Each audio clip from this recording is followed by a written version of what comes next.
បាទឥឡូវយើងមកដល់ទីតាំងដីណាបង នេះគឺតាំងទីតាំងដីលក់តែម្ដងដីនេះគឺមានខ្សែភ្លើងរត់ស្រាប់តែម្ដងណាហើយនេះគឺផ្លូវគ្រូក្រហមផ្លូវនៅមុខដីយើងតែម្ដងនេះគឺផ្ទះអ្នកភូមិ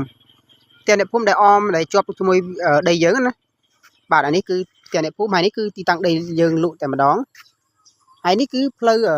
ផ្ទះអ្នកភូមិដែរហើយនេះគឺផ្លូវឆ្ពោះទៅផ្លូវបេតុងវិញមិញណាបងនិយាយទៅចិត្តសាលារៀនតែម្ដងផ្លូវនេះគឺឡើងទៅផ្លូវបេតុងហើយឆ្ពោះទៅផ្លូវជាតិលេខ 6A តែម្ដងណានៅគីឡូលេខ 205ហើយនេះទីតាំងដីយើងលក់តែម្ដងបាទអានេះគឺផ្លូវឆ្ពោះទៅវត្តទៀតទៅសាលាវិទ្យាល័យនិយាយទៅដីទីតាំងល្អមែនតើដីនេះគឺមានទំហំ 15A តម្លៃទូថ្លៃមែនតើប្លង់រឹងដីនេះស្ថិតនៅភូមិក្អិនឃុំចំណាលើស្រុកស្ទងខេត្តកំពង់ធំ